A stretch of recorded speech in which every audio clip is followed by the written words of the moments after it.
¿Grabando? Bien, salimos del capítulo 4 de Juan y nos metemos de lleno en el capítulo 5. Un texto que ya habíamos visto en algún sermón, este texto del paralítico de Betesda. Lo habíamos visto varias veces, sobre todo nos habíamos centrado en esa pregunta de Jesús. ¿Querés ser sano? Donde nos deja un poco sin excusas. Jesús hay momentos en los cuales directamente se planta delante de nosotros y nos pregunta, ¿querés ser sano? ¿Realmente querés el cambio o estás buscando algo mágico? Y eso es más o menos de lo que nos habla este texto, pero también vamos a ver varios aspectos, nos vamos a estar varias semanas en el capítulo 5 y posiblemente este texto lo volvamos a ver la semana pasada desde otro ángulo.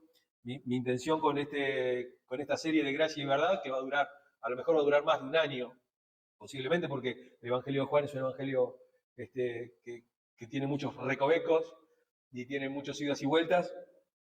La idea de esto es que tratemos de ver, aunque sea, algunas cosas, algunos temas que me parecen puntuales de entender del Evangelio en profundidad. Y hoy quiero hablarles acerca del Señor del sábado. Jesús es el Señor del sábado, la verdadera obra de Dios. Mi Padre trabaja y yo trabajo, dice Jesús. Y quiero que leamos el capítulo 5 del Evangelio de Juan, desde el versículo 1 al 18. Vamos a tomar algunos textos nada más. La semana que viene vamos a ver otros textos también de acá, de esto mismo.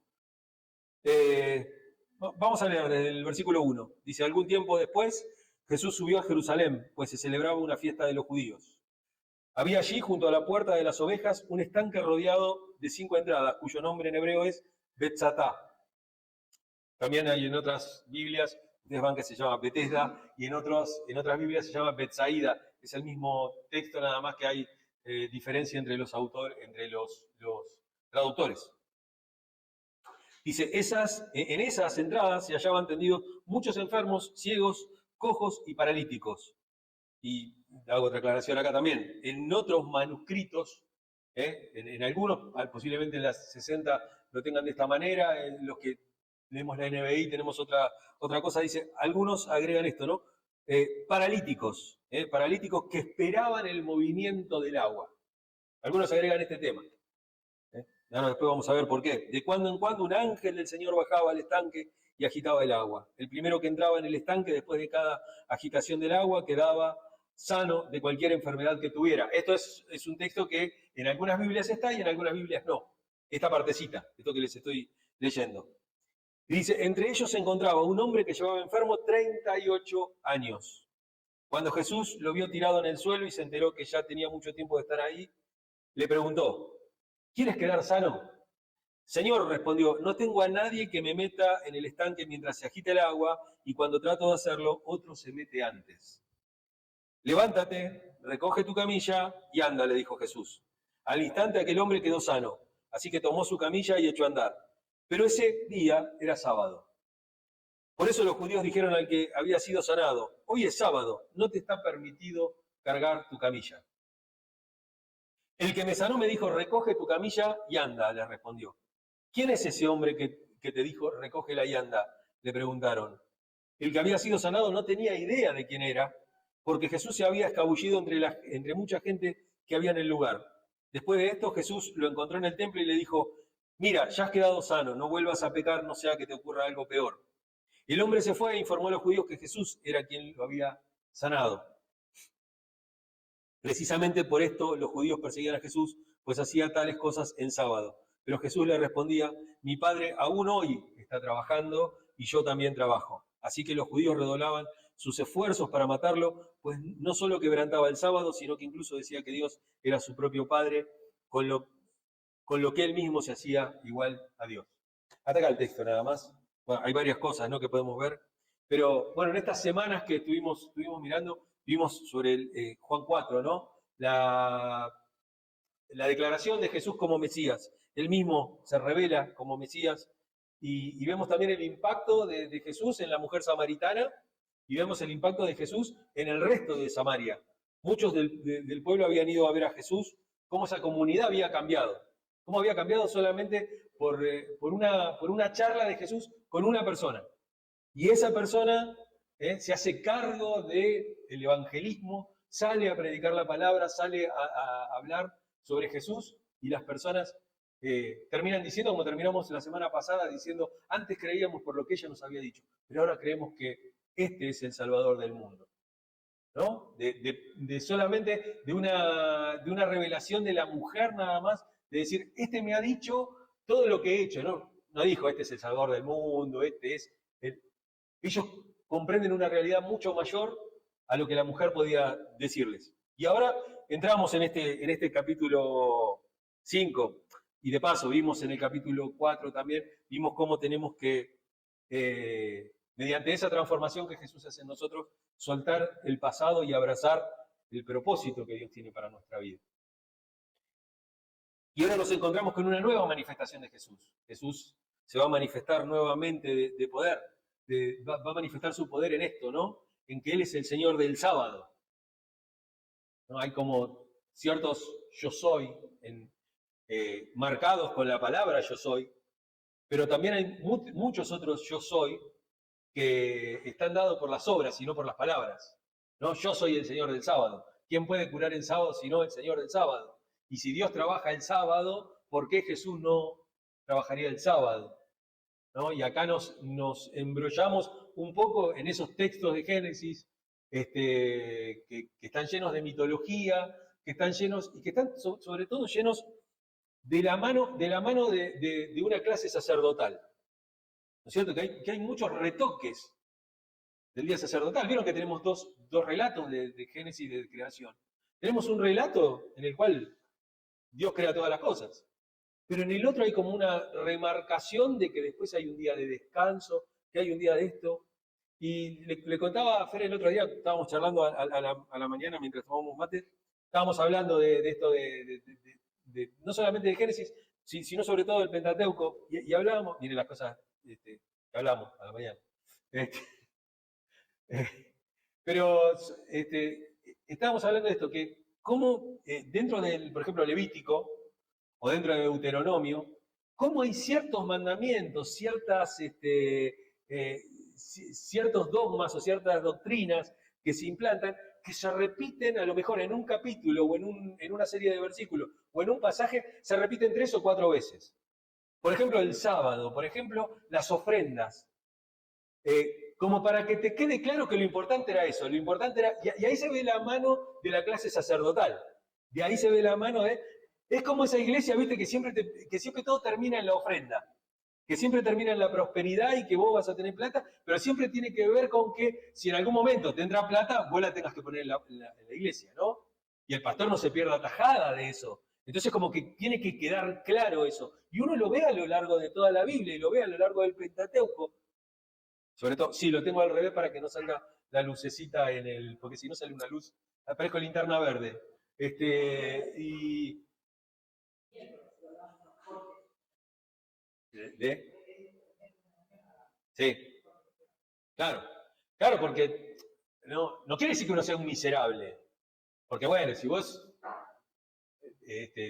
no ponés para mantener tu iglesia, no ponés para hacer obras, o para hacer esto, para hacer el otro, bueno, tu vida será miserable, en el sentido, no porque Dios te va a castigar y te va a sacar todo lo que tenés, sino que la actitud es la miserable, ¿no? Porque está esa cosa de que, bueno, si no ponés, Dios te castiga. Dios te castiga, bueno, porque Dios te da para dar, pero si vos no das, Dios te lo saca. No es así. Si no, no estaría lleno de supermillonarios el mundo, ¿no? Entonces, pero digo, la actitud de la iglesia debería ser una iglesia generosa.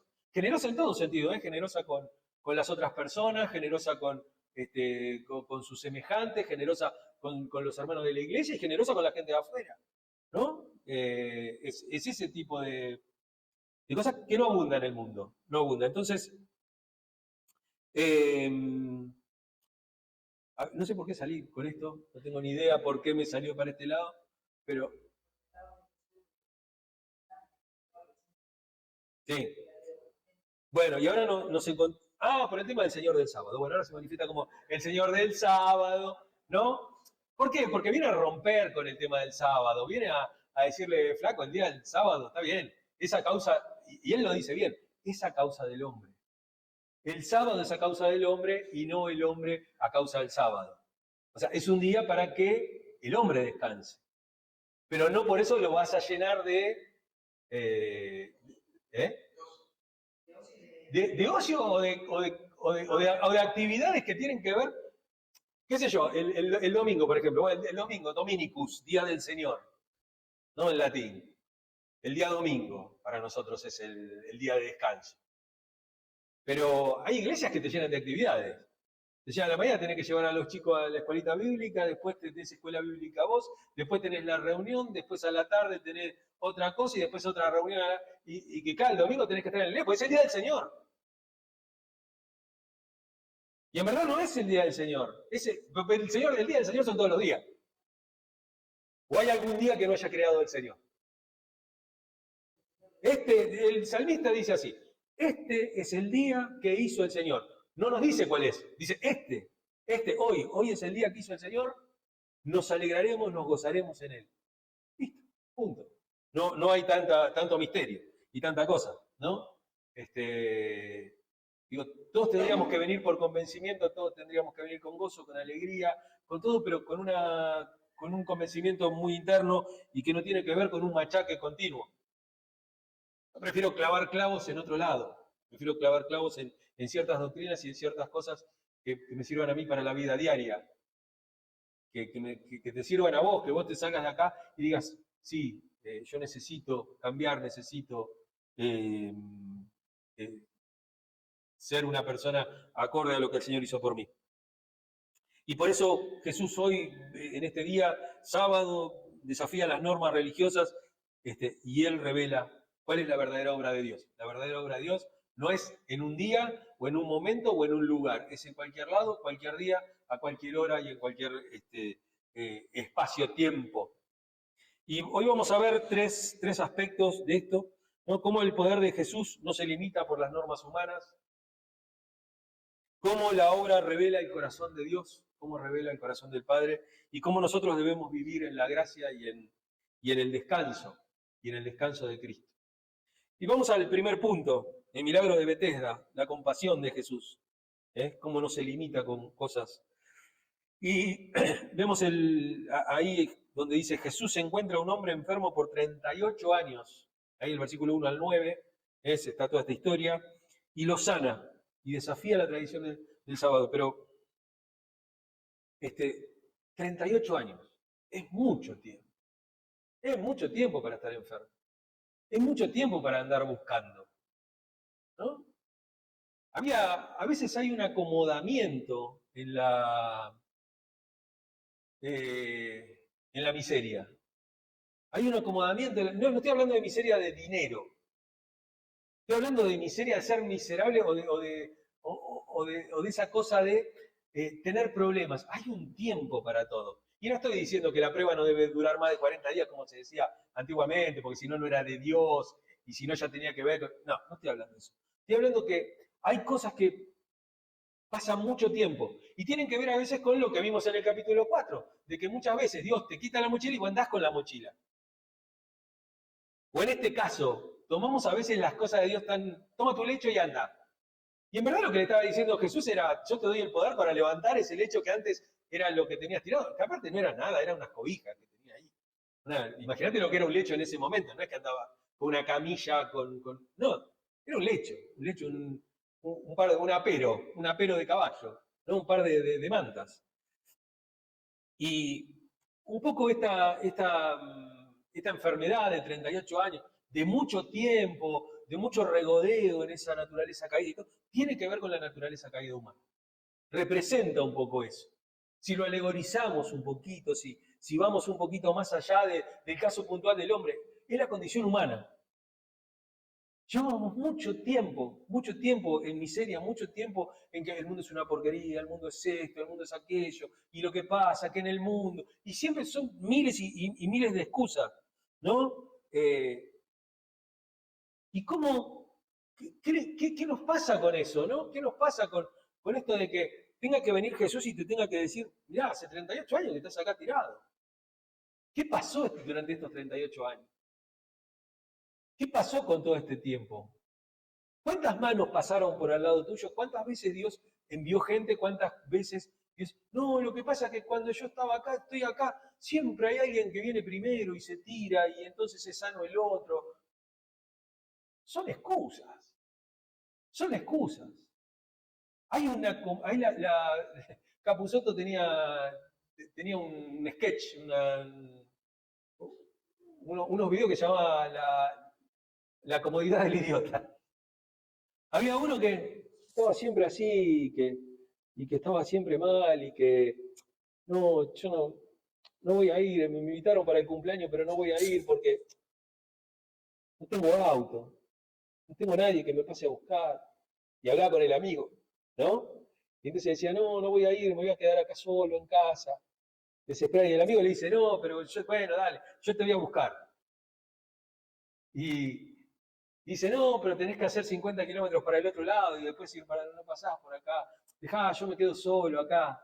¿Se dan cuenta la comodidad, ¿no? La comodidad de la persona que a veces tiene problemas y que la agranda más todavía. Y cuando el amigo le decía, no, dejá, yo te voy a buscar. Y el chabón hacía como una risa muy socarrona. Este, y bueno, todo así, mírenlo después, el coso. Es muy gracioso, porque aparte, ¿cuántos conocemos gente así? ¿Cuántos conocemos gente así? Y el mundo es medio así también, ¿no? El mundo es medio así. Tenemos esa comodidad que da, y yo no puedo, y yo no, pero yo no tengo, porque lo que pasa es que vos tuviste mucha suerte en la vida, y yo no digo que todos salimos de la misma, de- de- del mismo punto, pero digo, no nos acomodemos. El tema es, no nos acomodemos. O sea, sabemos que hay cosas que son más difíciles que otras, pero no te acomodes en eso eh, porque aparte un día Dios te va a preguntar y te va a decir, bueno, ¿realmente tenés ganas de ser sano o tenés ganas de seguir lamentándote? Porque excusas hay miles, ¿no? Entonces, fíjense, pero aparte de esto, fíjense que aún en la comodidad del tipo enfermo, Jesús no espera la fe perfecta.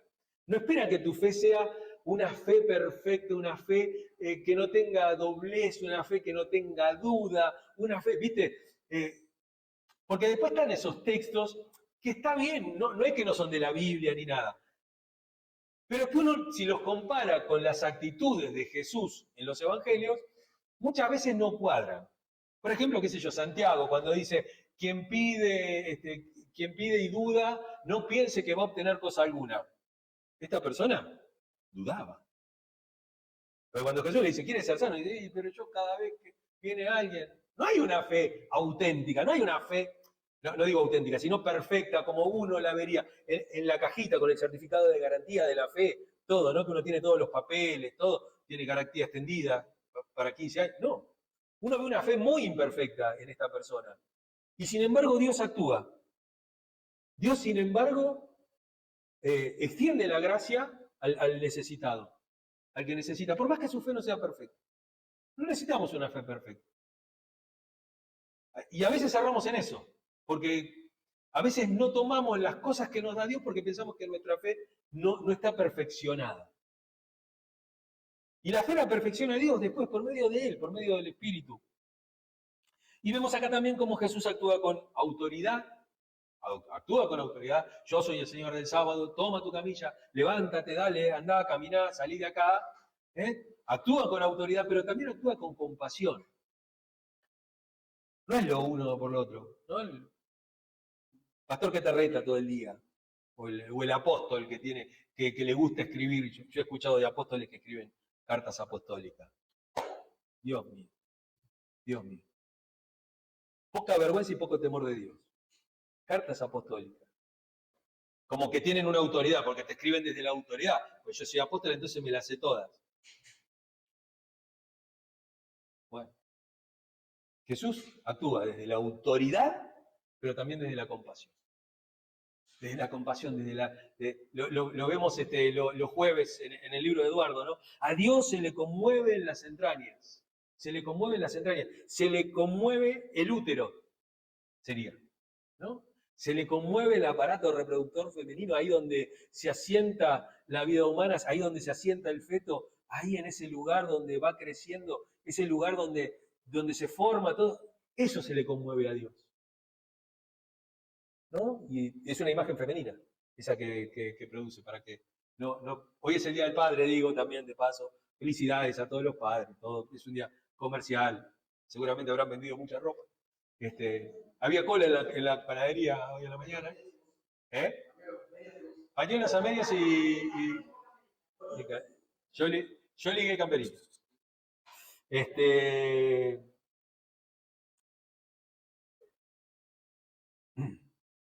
Estaba acá. Sí, me pierdo, me pongo a hablar de otra cosa y me pierdo. Por eso digo, Jesús actúa con las dos cosas, ¿no? Y esas dos cosas están ahí presentes. Pero muestra la autoridad en que Él no depende ni del agua ni de los estanques. No depende de los ritos. Él no necesita manifestarse ni en la Santa Cena ni en las aguas del bautismo. Son símbolos, son ritos, son nuestras ordenanzas, pero no se manifiesta solamente ahí o no necesita de eso para manifestarse. Se puede manifestar en cualquier lado, en cualquier momento, y su palabra no solamente trae sanidad. La palabra de Dios no es solamente sanidad, sino que trae un cambio de actitud ante la vida. Ante la vida. Y a Él le basta solamente la palabra para sanar. A Él no necesita medios de sanidad. ¿Y por qué pasa esto? ¿Y por qué la Biblia a lo mejor lo recalca un poquito esto, o mucho? Pero el tema de Jesús y las palabras. Esta cosa después lo vamos a ver en otros textos, cuando dices, tú solamente di la palabra y va a ser, porque yo le digo, el centurión, ¿no? La palabra del centurión. El centurión, bueno, dice, yo estoy a cargo de gente y yo digo que vaya y va. Entonces, si vos tenés autoridad, decís la palabra. ¿Pero por qué? Porque nosotros tenemos una imagen de Israel como un Israel, que era un Israel que era monoteísta y que era yavista. No, había un montón de cosas. Cosían vendas mágicas, hacían tortas para las cosas. Ellos se basaban en los ritos. Ellos se basaban en el sacrificio animal, se basaban en lo que hacía el sacerdote en el lugar, ¿no? También un poco, eso fue también heredado por la Iglesia Católica, también, ¿no? De esta cosa ahora no, pero después del Vaticano II, no, pero antes del Vaticano II, estamos hablando de hace 70 años atrás, no tanto, el sacerdote siempre actuaba de espaldas a la congregación, como en un rito oculto, ¿no es cierto? Es como que yo predique acá de espaldas o que cuando ore haga algo, dice, no, pero está haciendo algo extraño ahí, ¿no? Y estaba esa cosa de secreto, de que hacía, y todos actuaban de esa manera, todos actuaban por distintos medios, los medios de adivinación, ¿no? Decimos, los profetas hablaban bueno, José, por ejemplo, con el tema de los sueños, ¿no? Creo que lo vimos en algún momento, cuando le esconden la copa a Benjamín, una copa de plata, cuando los siervos van y lo descubren, sacan la copa y le agarran y le dicen, ¿por qué hurtaste la copa con la que mi señor, o sea, José, adivina? Usaba la copa para adivinar. Era un método de adivinación. Y nosotros pensamos, no, porque José. No, para que había. Entonces viene Jesús y viene a desterrar todas esas costumbres, todos esos ritos que se habían mezclado, que eran parte de las tradiciones de los hombres, de las costumbres, y a él solamente le basta la palabra. Él dice, sé sano. Toma tu camilla y empezá a caminar. Y nos hacemos esta pregunta, ¿no? ¿Dónde buscamos nuestra sanidad y nuestro descanso? Buscamos soluciones en lo externo, en la fuente, en esto, en aquello. Voy a ir allá porque allá tienen palabra de no sé qué, allá tienen el profeta no sé cuánto, allá la iglesia tiene de la prosperidad, allá es. Y buscamos como en distintos lados, ¿no? En distintas fuentes. Y la palabra solamente tiene poder. La palabra por sí sola tiene poder. ¿Por qué buscamos en otras fuentes? Cavamos otros pozos cuando Jesús es la fuente de agua viva. Por eso tenemos que aprender a descansar en la gracia y confiar en el poder de Dios. Y R.C. Sproul, en el libro La Santidad de Dios, del año 2018, dice esto, dice, la gracia de Cristo no depende de la iniciativa del hombre, sino del amor soberano de Dios. Es algo recontra simple, pero que a veces nos olvidamos de estas cosas.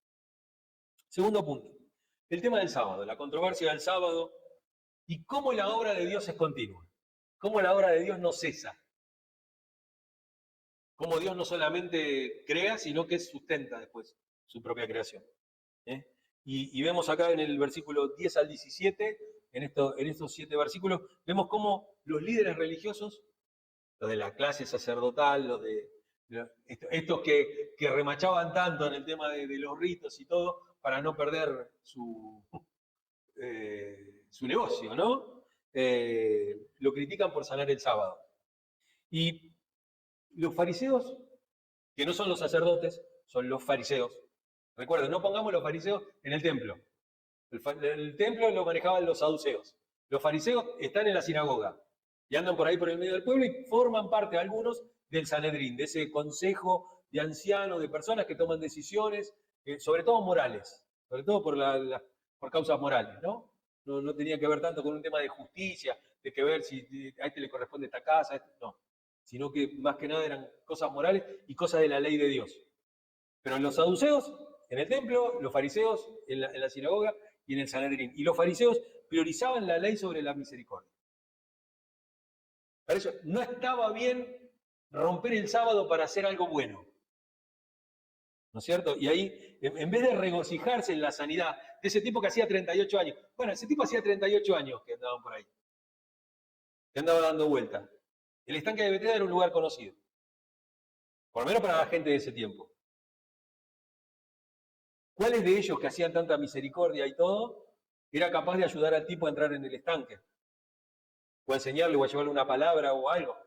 Nada, nada. Jesús aparece, lo sana, pero era sábado. ¿Por qué el día sábado? ¿Y por qué vemos esto? Vemos cómo a veces pensando en la religión, cuando no tiene gracia, pierde el corazón de Dios, pierde los motivos de Dios. Y Jesús explica que Jesús sigue obrando incluso el día sábado. Mi Padre hasta ahora trabaja y yo trabajo. Si Él trabaja, yo trabajo. Y acá vemos esa distancia, ¿no?, que había entre los fariseos y Dios. Esa distancia. Porque ninguno de ellos se creía hijo de Dios y ninguno de ellos pensaba que debía hacer las obras de Dios. Si Dios trabaja los sábados. Si Dios obra, si Dios hace salir el sol sobre justos e injustos, o el sábado no sale el sol. ¿No? Si ellos repetían esas palabras, repetían esos versículos, repetían esos salmos, o tenían esos dichos, y después no lo veían como algo real, lo veían como un dicho solamente. Dios hace salir el sol sobre justos e injustos. ¿Y el sábado no sale el sol? Entonces Dios no actúa el sábado porque es el día de descanso. Estamos todos en tiniebla el sábado. Y por eso las obras de Dios no están limitadas por las tradiciones humanas. Y Jesús le dice, no, mirá, mi Padre trabaja y yo trabajo. ¿Y cómo vemos nosotros esto si estamos atrapados en un ritualismo en lugar de vivir la obra de Dios? Si nosotros estamos atrapados en esta cosa, a veces nos enfocamos más en las reglas que en el amor de Dios. Y esto no quiere decir el facilismo de Jesús te ama, que lo hemos visto muchas veces, ¿no? Dijimos una frase linda para una camiseta, para un tratadito, chiquita, bastante. Jesús te ama. Bueno, ¿qué haces con eso? ¿Qué haces con el Jesús te ama? ¿No? Pero nos enfocamos a veces más en las reglas que en el amor de Dios. En un amor tan grande, y por eso Jesús nos llama a vivir una fe activa, que es lo que venimos viendo semana tras semana, una fe activa. La fe tiene que ser activa. Una fe sin obras es una fe muerta, es una fe que no tiene razón de ser. Y que tiene que ser aparte compasiva, tiene que tener compasión para con los demás, tiene que tener misericordia para los demás, tiene que ser empática.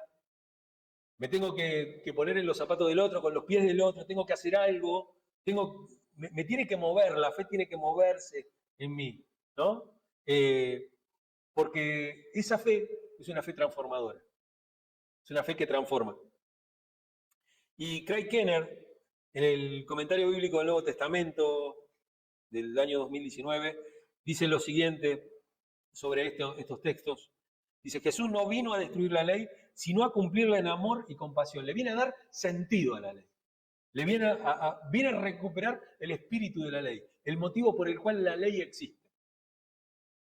Jesús viene a mostrarnos, no, mirá, ustedes oyeron que fue dicho, pero yo les digo. Viene a darnos la verdadera. Y el último punto es cómo Jesús revela la unidad con el Padre, ¿no? Lo vimos en esos 3 puntos, ¿no? Cómo nosotros debemos vivir en gracia y el descanso de Cristo. Por eso Cristo nos viene a mostrar esto, ¿no? Jesús revela unidad con el Padre, ¿no? Y en el 5:18, en el versículo 18 del capítulo 5 dice, nos habla de esto, de que los líderes buscan matarlo porque declara ser igual al Padre. Lo raro es que ellos no fueran igual al Padre.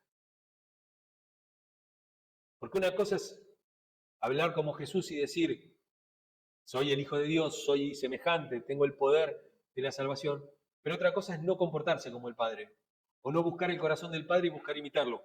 Entonces Jesús no solo obra el sábado, sino que revela su identidad divina. Pero a mí me sigue extrañando esto, me sigue extrañando esto. ¿Cómo ellos, que servían a Dios, que sabían tanto de Dios, cómo no actuaban como Dios?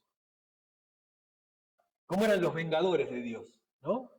Eran los abogados de Dios, los que... No, bueno, pero Dios no actúa de esa manera. ¿Y qué sabemos cómo actúa Dios? Si Dios es capaz de hacer cualquier cosa. O sea, no podemos buscarle maneras a Dios, o algo que Él no puede hacer. Él puede hacer lo que sea. Pero Jesús se muestra que no es un profeta más. Que no es un solo profeta, como le dijo a la mujer samaritana. Me parece que tú eres profeta. No. Jesús le dice, yo soy el Mesías. No soy solamente un profeta. Pero Él acá muestra no solamente que es profeta, sino que es el Hijo de Dios que hace la obra del Padre. Y eso le molestaba a ellos, ¿no? Pero si no se fuera de los ritos, nosotros por sacar un tipo de 38 años de ahí, ¿sabés la que hubiéramos cobrado? Hacemos 40 días de campaña después y la levantamos en pala. Porque era eso, era un negocio. Lamentablemente es así. Es así. Y hasta nuestros días sigue siendo así. Y nos muestra también Jesús que la obra de Dios es redención. Es redimir. Es volver a integrar. Es volver a llevar. No es solamente una tradición vacía. ¿Qué es lo que nosotros hablamos siempre? Una iglesia de puertas abiertas, donde la gente entre, donde la gente participe, pero también que se integre. Y no que tenga que venir a cumplir un montón de ritos. Dejemos los acomodamientos morales, dejémoselos a Dios. Que Dios haga como quiere ser Él. No va a ser cosa que por andar buscando de sacar las cositas ahí, arranquemos la planta completa. ¿No? O sea que junto con la cizaña arranquemos el trigo. ¿No? Dejemos que la cizaña cuando se cosecha, sola sale, ¿no? Porque la cizaña está vacía, el trigo es lleno. ¿No? Y nos muestra eso, nos muestra el propósito de Dios, no en una tradición vacía. Restaura vidas, restaura vidas. No solo impone normas, no viene a poner normas. De hecho, ese pequeño texto que tenemos ahí en el versículo 14, yo le veo ahí la mano de algún padre de la iglesia. Mira, ya has quedado sano, no vuelvas a pecar, no sea que te ocurra algo peor. ¿Sí? Esa cosa, ¿no? Esa amenaza constante. No lo veo a Jesús ahí, no lo veo.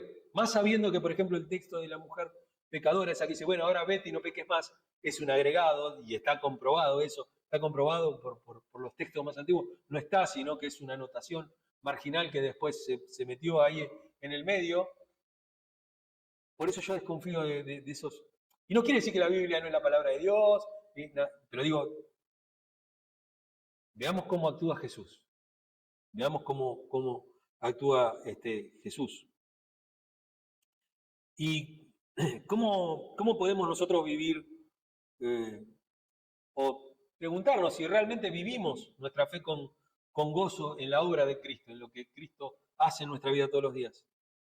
O si nos estamos quedando atrapados en la religión, en esta cosa de decir, yo soy evangélico, como si eso tuviera algún valor para Dios, como si Dios fuera evangélico, ¿no? Como leíamos ese libro de Martín, ¿no? De Martín Paiva, dejar el cristianismo para seguir a Jesús, dejar el cristianismo para seguir al Cristo, dejar los ritos para seguir a la persona. Y no quiere decir tiremos toda la iglesia abajo, salgamos, no digamos más que... No, estamos hablando de que no perdamos el centro, no perdamos a la imagen de Jesús. No podemos quedarnos atrapados en la religión porque tenemos que caminar con libertad. Y el problema es ese, el problema a veces es que no sabemos caminar en libertad. Y encima ahora está tan devaluada la palabra libertad que es peor todavía. ¿No? Pero no aprendemos a vivir en libertad. Si el pastor no te pone las 25 leyes de la iglesia, si no te toma asistencia, si no te pone... Parece que no sirve. Parece que no sirve. Cuando Jesús quiere que vos te integres a la vida de comunidad, pero quiere que te integres no desde el rito y no desde las normas, sino a través del agradecimiento, a través del amor, a través de la misericordia. Y John MacArthur tiene un libro muy, muy lindo, que lo leí no hace mucho, que se llama 12 hombres comunes y corrientes, y habla de los discípulos de Jesús. Y el libro igual es del año 2006, ya tiene casi 20 años, pero él dice lo siguiente, dice, el descanso verdadero no está en rituales, sino en la obra de Cristo que nos da descanso eterno. El descanso no está en el ritual. Bueno, tomé la Santa Cena, ahora estoy descansado. Ahora por un mes, hasta el próximo primer domingo, ya estoy tranquilo. El descanso de Jesús es eterno. A veces nos olvidamos que Dios nos dio descanso y nos volvemos a meter otra vez en las cosas, como dice Pablo cuando habla del cristiano, ¿no? Dice el creyente, dice, es como el soldado que una vez integrado a la milicia no se enreda en cosas que no tengan que ver con eso. Anda alrededor de, siempre anda alrededor de. Y a veces nosotros nos enredamos en otras cosas. ¿Por qué? Porque nos olvidamos del descanso. ¿Y qué nos pasa a nosotros con la palabra? Como vimos, Jesús sana y restaura por gracia. Y dice Efesios 2:8, por gracia son salvos mediante la fe. Y esto no de ustedes, sino que es don de Dios, para que nadie se gloríe. Por eso este milagro ahí en Betesda nos recuerda que la gracia de Dios es suficiente para transformar cualquier vida. Vimos como la mujer samaritana, con el ladrón en la cruz, con un montón de textos, vemos que ninguno está fuera del alcance de Dios. Ninguna persona está fuera del alcance de Dios. No, pero este tipo no tiene cura, este no le entra bala. No, ninguna persona está, no des a nadie por perdido. No demos a nadie por perdido. Vimos también esto, ¿no? Que la obra de Dios no está limitada por las reglas humanas. Y Mateo 12:7 dice, misericordia quiero y no sacrificio. ¿No? Esta cosa de lo que dice Jesús, Dios, dice en Isaías, dice, para mí cuando me ofrecen sacrificio y no es con misericordia, es como si desnucaran perros. Fíjense esto, ¿no? De ofrecerle algo impuro. Cuando lo hacen simplemente por cumplir el rito, a mí me da asco. A mí me da asco. ¿No? Esa cosa tibia, esa cosa vomitiva, ¿no? Que no es ni frío ni caliente, que está ahí en el medio, que está... Y eso, acuérdense que no tiene que ver con el tema de la fe perfecta. La fe se perfecciona todos los días y se va a perfeccionar de acá para siempre, la fe. Pero ojo con el tema de esas cosas vacías. Por eso necesitamos cuidar que nuestra fe no se convierta en un rito vacío. Y Jesús nos da el verdadero descanso y el verdadero propósito a nuestra vida. Mateo 11:28 dice, vengan a mí todos los que están trabajados y cargados y yo los voy a hacer descansar. Él también va a agregar ahí, mi yugo es fácil, ligera, es mi carga. Él va a hablar de eso, va a hablar de un descanso. La invitación sigue vigente, aún hoy. Hoy está vigente nosotros tenemos que entregar nuestras mochilas, nuestro peso, nuestras piedras, nuestros muertos, nuestros dolores, todas nuestras cosas y cambiarlas por la obra de Cristo. Y para terminar, les dejo esta frase de Timothy Keller, Jesús el Rey, en su libro Jesús el Rey, del año 2015, dice: el Evangelio nos llama no solo a conocer la verdad, sino a vivirla en libertad. No es conocer solamente, no es saber, no es comprender, es vivirla. Si no la vivís, no tiene sentido. Es un ritual vacío. Si no la vivimos, es un ritual vacío.